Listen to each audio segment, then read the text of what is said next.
예, 성경은 창세기 2장 21절에서 24절에서 아담과 하와의 그 창세기의 결혼으로부터 시작해서 계시록의 그리스도와 교회의 결혼으로 끝납니다.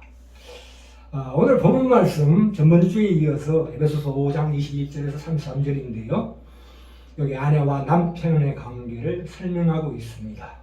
28절부터 33절 보시면 이와 같이 남편들도 자기 아내 사랑하기를 자기 몸같이 사랑할지니 그것은 그리스도께서 교회에게 함과 같이 하나니 그러므로 사랑이 부모를 떠나 그의 아내와 합하여 그 둘이 한 육체가 될지니 이 비밀이 크도다.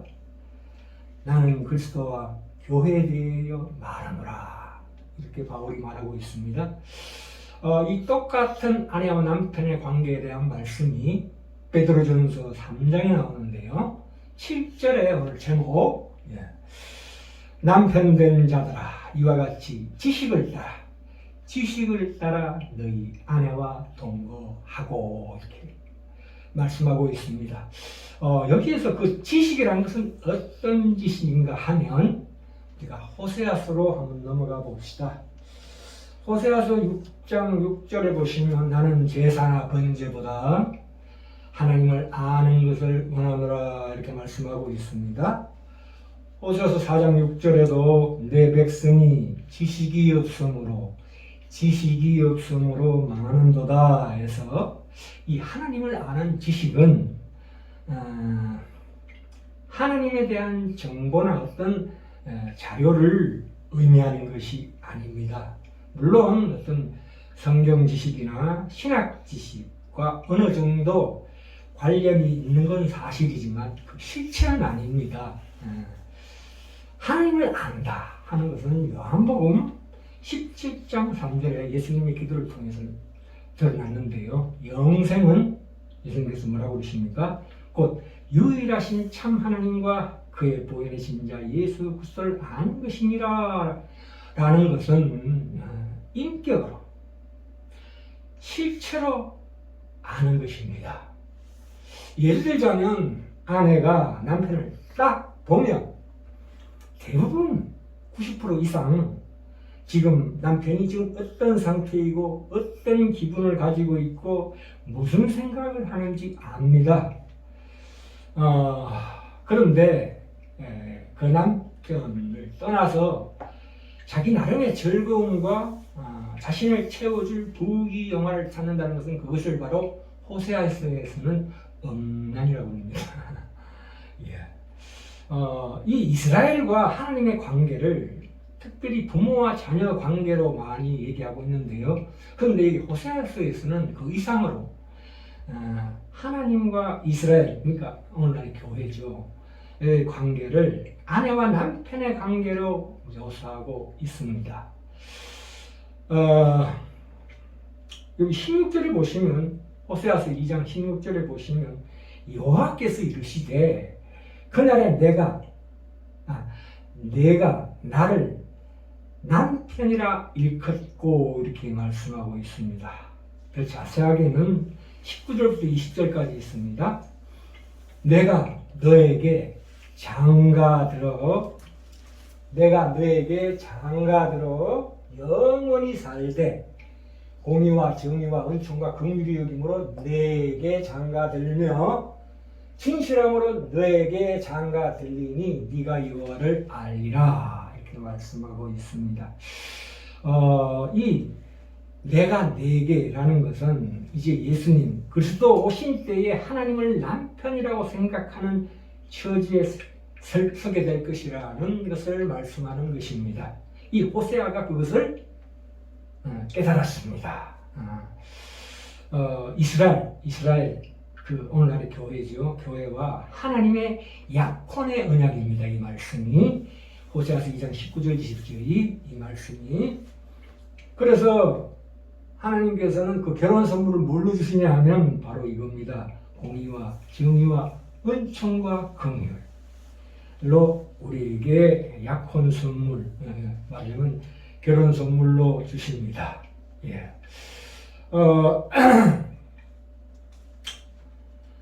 그리고, 자, 창세기 2장 21절, 24절에 다시 가보면, 하나님께서 아담의 갈빗대로 여자를 만드시고라고 합니다. 만드시고라는 거, 여기서 만드시고라는 것은 크레이트, 무에서 유가 아니고, 만들다, made up, 이런 뜻입니다. 바라가 아니고, 히브리어 원어로 바라가 아니고, 바나. 그래서, 아담 앞으로 데리고 왔을 때, 아담이 내 뼈 중에 뼈요, 살 중에 살이로다. 그러므로 남자가 부모를 떠나 그 아내와 합하여 둘이 한 몸을 이룰지로다 해서, 그 위에 보면 18절에 보시면, 하나님이 여자를 그러면 왜 지으셨는가가 나옵니다. 여호와 하나님이 이르시되 사람이 혼자 사는 것이 좋지 아니하니 내가 그를 위하여 돕는 배필을 지으리라 하시니라. 여기서 돕는 배필이라는 것은 기능적인 차원이 아닙니다. 우리가 우리 몸에 팔과 다리가 붙어있는데 팔과 다리를 기능적인 차원으로 보지 마시고 나 존재론적인 차원에서 보라는 것입니다. 물론 기능적인 차원, 이 팔과 다리가 필요한 것이지만 따지고 보면 이것은 말하자면 몸에 팔과 다리 따로 하고 내 몸이 따로 존재하는 것이 아니라 그것이 하나다 이거예요. 그러니까 팔과 다리가 없다면 이 존재라는 것이 아예 없는 존재다와 같다 이런 뜻입니다. 존재가 불충분한 것이다 이런 뜻입니다. 물론 사도 바울이 독신으로 있는 것이 좋다고 말하는 경우도 있습니다만 그것은 그가 전적으로 그 당시 초대교회에 예수님과 함께 그 초대교회의 기초를 다지는 틀을 닦는 사도로서의 일꾼적 차원에서 말한 것이지 이쪽 차원, 그러니까 결혼에 대해서 말한 것은 진정한 결혼에 대해서 말한 것은 아닙니다. 그러니까 결혼을 하지 않으면 이 가장 중요한 이 상징을 나타낼 수가 없다 뜻입니다. 우리는 예수 그리스도와 한 몸을 이루어야 되는 자들입니다. 성경은 우리를 그렇게 요구하고 있습니다. 우리는 이런 일을 어디에서 보냐 하면 부부라는 것이 개인과 개인이 연합되는 것이 아닙니다. 그것은 그런 물리적인 연합이 아니고 화학적인 연합. 말하자면 수소와 산소가 합쳐져서 H2O 물이 되는 것과 같다 이런 뜻입니다. 그러니까 우리 몸을 볼 때에 이 에베소서 5장에서 말씀하시는 뜻이 뭐냐 하면 어디에서 어디까지가 남자고 어디에서 어디까지가 여자냐, 어디에서 어디까지가 남편이고 어디에서 어디까지가 여자인가 하는 것이 없습니다. 이것이 바로 하나님께서 우리를 향해서 새롭게 새 창조하시는 거죠. 재창조, 새 사람, 참 사람을 만든다고 봅니다. 그러니까 하나님께서 애초에 창세기의 첫 창조보다도 이 재창조, 새 창조, 새 사람을 만드는 것은 더욱 어려운 일입니다. 자, 그래서 우리가 이런 관점에서 이 예수 그리스도, 우리가 예수 그리스도와 함께 나누는 영광과 특권이 있는데요. 그분의 이름으로 우리가 그 영광과 특권을 나누고 있다는 사실을 깊이 알아야 합니다. 예수님께서 교회의 신랑이 되시고 교회를 그분의 신부로 부른다는 이 상징. 우리가 음식점에 가서 메뉴를 고를 때 남편이 아내에게 뭐라고 그럽니까? 여보, 뭐가 먹고 싶소? 이렇게 묻습니다. 그러면 아내는 이렇게 얘기합니다. 아니요, 당신이 먹고 싶은 거 먹읍시다. 이렇게 얘기합니다. 바로 이겁니다. 거기에는 이미 내 혼자 살 때 나만의 기준으로 선택하는 것이 없습니다. 상대방을 먼저 우선하는 법입니다. 그래서 예수 믿는 사람을 다 예외 없이 그리스도인이라고 합니다. 그리스도인이라는 게 무엇입니까? 그 표현이 누구 아내라고 하는 것과 같습니다. 우리가 예수 그리스도의 신부다, 예수 그리스도의 아내다 이런 뜻입니다. 누군가를 부를 때 그렇게 부르듯이 우리도 그리스도의 아내다, 난 신부다 이렇게 부르지요. 남편의 이름에 따라서 그 이름이 우리에게 나누어지는 겁니다. 그리고 또 하나는 사실은 우리가 하나님을 아버지라 부르는 것은 원래는 그럴 수 없습니다. 피조물이 어떻게 창조주신 하나님을 아버지라 부를 수 있습니까? 예수님께서 십자가 처형을 받게 되는 가장 큰 제목이 뭡니까? 인간이 하나님을 아버지라 불렀기 때문입니다. 그러나 이 주님께서 하나님을 아버지라 불렀기 때문에 우리도 아버지라고 부르게 되는 것입니다. 예수 그리스도 이름으로 나는 것이 바로 주님의 신부이기 때문에 그 이름을 나눠주고 있는 것이 되는 것입니다. 요한복음 17장 23절에 보시면 내가 그들 안에 있고, 예수님의 기도입니다. 아버지께서 내 안에 계시어 그들과 같이라고 합니다. 그들과 같이라는 예수 그리스도를 사랑한 것 같이 하나님께서 우리도 사랑한다는 것은 바로 예수 그리스도께서 우리를 신부로 부르시기 때문에 우리를 동등한 차원에서 하나님께서 우리를 대접하시는 것입니다. 그런데 결혼은 그러니까 영원토록 행복하게 살기 위해서 맺어진 관계가 아닙니다. 그것은 말하자면 책임 있는 사명인 것입니다. 나도 개 같은 성질이고 아내도 개 같은 성질인데 서로 두 마리 개가 으르릉 그러면서 한 집안에서 어쨌든 버티고 살아야 되는 것입니다. 우리가 처음에 만났을 때는 서로 비슷해 보이지만 살다 보면 정말 두 사람이 틀린 것만 드러나는 것이 우리 결혼의 추억이 아니겠습니까? 그리고 적극적으로 하나님이 부르신 목적지까지 가야 될 책임이 있는 자로서 남편과 아내가 다 함께 노력해야 되는 점이 있습니다. 그런 실제적인 게 무엇이냐면 각자의 자기 자신이 개인을 죽이는 것입니다. 자기 자아를 죽이는 일이 이제 부부 관계에서 가장 실제적으로 나타나게 됩니다. 최소한도 부부관계에서는 내 기분과 내 혈기를 상대방에게 부리는 것은 옳지 않습니다. 아까도 말씀드렸지만 부부는 H2O, 물처럼 수소와 산소가 결합한 화학적인 결합체이기 때문이다. 하나라 이런 뜻입니다. 근데 이런 서로가 내가 하나라는 것을 그런 익숙함을 끊임없이 훈련해야 합니다.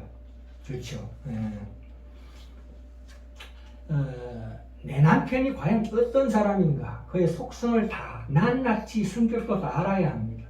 내 안에는 어떤 사람인가를 알아야 합니다.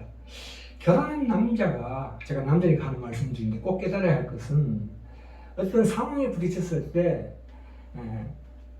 내가 이 상황을 어떻게 판단을 내리고 결단을 할 때 이것이 과연 아내에게 어떤 영향을 미칠까라는 것을 깊이 생각해 봐야 합니다.